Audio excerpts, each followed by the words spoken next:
لیکن ہم کیسے یقین کریں کہ جو آپ کہہ رہے ہیں کہ آپ اس پہ آپ عمل نہیں کر رہے؟ آپ مسلسل بڑھتے چلے آ رہے ہیں، سارے علاقوں کو آپ متاثر کرتے چلے آ رہے ہیں، تو پھر گورنمنٹ نے تو اپنی رٹ قائم کرنی ہے نا جی۔ وہ گورنمنٹ کیا ہوگی جس کی رٹ نہیں ہوگی؟ دنیا اس حکومت کو کیا کہے گی؟ اس عمران خان کی حکومت جو 10 دن سے عید میلاد النبی کے جلوس سے آپ نکلے ہیں، اب تک ہم ہر مرتبہ کوشش کر رہے ہیں، ہمارے آدمی شہید ہو رہے ہیں، پولیس شہید ہو رہی ہے، زیادہ پولیس میں اس کا ریئیکشن آ رہا ہے کیونکہ ہم نے ان کو وہ اختیارات نہیں دیے جو ہم سے مانگ رہے ہیں۔ یہ آپ نے جو کہا قرارداد میں نے تصحیح کرائی جناب، میں نے جمعے تک کی تھریٹ کی ان کو قومی اسمبلی میں، دکھائیں میری تقریر۔ آپ میرے وہ کلپ دکھا رہے ہیں جو میں نے 10-15 سال پہلے اور 20 سال پہلے کی باتیں کی، اس پر بھی میں قائم ہوں۔ میں اس بات پر قائم ہوں کہ اللہ کے نبی کے لیے اور ختم نبوت کے لیے، کالا کالا رسول اللہ کے لیے ہر مسلمان کا ایمان جو ہے وہ بنیادی چیز ہے، اس کے بغیر آدمی مسلمان نہیں ہو سکتا۔ اب اس سارے عمل سے سارے مسلمانوں کو نقصان پہنچ رہا ہے، اور انڈیا میں دیکھیں ہمارے خلاف کتنا پروپیگنڈا ہو رہا ہے، انڈیا کا سوشل میڈیا ہمارے خلاف کس قسم کی باتیں کر رہا ہے، ساری دنیا میں ہماری گورننس کو اور ہماری گورنمنٹ کی رٹ کا مذاق اڑایا جا رہا ہے۔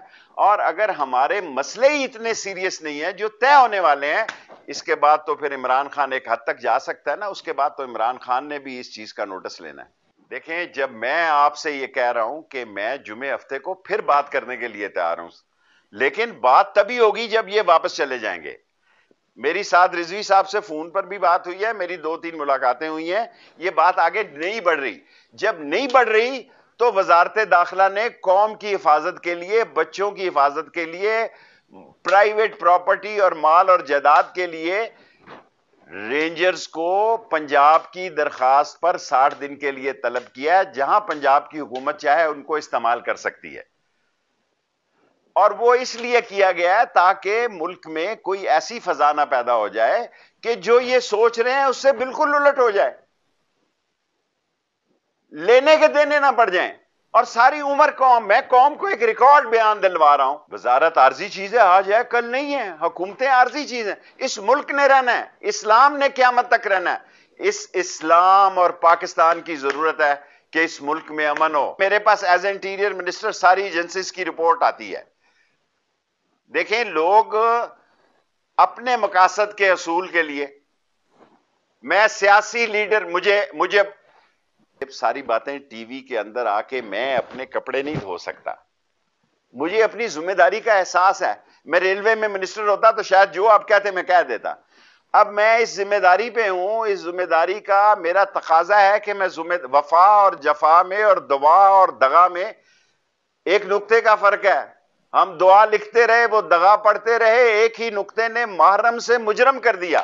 سو میں محرم سے مجرم نہیں بننا چاہتا، اس لیے میں آپ کو کہہ رہا ہوں کہ ہمارے معاملات اس جگہ پر نہ پہنچیں کہ واپسی نہ ہو۔ یہ مسجد رحمت للعالمین میں جائیں، جو ان کے مطالبات ان سے طے ہیں، ہم ماننے کے لیے تیار ہیں۔ اگر یہ نہیں جاتے اور بڑھتے آتے ہیں تو اس کے نتائج کی پھر کوئی ذمہ داری نہ ہو۔ عمران خان اس ملک میں حکومت کی رٹ قائم کرے گا، اس کے نتیجے چاہے کچھ ہی کیوں نہ نکلیں۔ سر اب آپ اس کو چھوڑ دینا، اگر کسی نے کہہ دیا ہے، میرے منہ سے بھی غلطی ہو سکتی ہے، سو میں اس کی بھی معافی مانگنے ہوئے، وہ سارے مجھے کہتے ہیں کہ میں کمزور آدمی ہوں، میں مفاہمت پسند ہوں، ساری میری پارٹی مجھے کہتی ہے کہ میں بالکل ہی لیٹا ہوا وزیر داخلہ ہوں۔ ہاں جناب، میں مفاہمت پرست ہوں، میں نہیں چاہتا کہ بات آگے بڑھ جائے، اور اگر بات آگے بڑھی تو یاد رکھنا جو سڑکوں پر ہیں انہی کا نقصان ہوگا۔ یہ جذبے میں، جوش میں، ولولے میں، تنتنے دبدبے ہبے میں پاکستان اور اسلام کو نقصان پہنچے گا، کیونکہ میں اس کے ساتھ آیا ہوں، میں نے عمران خان کے ساتھ جانا ہے۔ لیکن میرا یہ بھی فرض ہے کہ میں معاملات پر مٹی ڈالوں، معاملات پہ پٹرول نہ ڈالوں۔ اگر وہ لوگ دوسری پارٹی جو ہے وہ تیار ہی ہے پٹرول ڈالے تو پھر اس میں جلیں گے وہ۔ اگر غریب کا بچہ جلے گا تو مجھے دکھ ہوگا۔ میں 1970 سے اس کام میں ہوں، 1977 میں نے الیکشن لڑے ہیں۔ میں اس 50 سالہ تجربے سے آپ کو کہتا ہوں کہ الٹیمیٹلی تشدد سے کبھی کامیابی نہیں ہوتی. اور تشدد کی اگر میں تحریک آپ کو بتاؤں پاکستان میں جس نے بھی تشدد کیا الٹیمیٹلی وہ ختم ہو گیا, اس کو پذیرائی نہیں ملی. اور ایک سیاسی رول ادا کرے یہ تحریک لبیک, ہم نے اس کو کالعدم قرار دیا ہے, اس کو ابھی بین نہیں کیا. اس میں وہ الیکشن لڑ رہے ہیں, آزاد کشمیر میں لڑ رہے ہیں, پنجاب میں لڑ رہے ہیں, کراچی میں لڑ رہے ہیں, کنٹونمنٹ میں لڑ رہے ہیں. لیکن اگر یہ جنگ بڑھ گئی تو عمران خان کس حد تک جائے گا؟ جی ultimately he has to take the decision, enough is enough, that's it.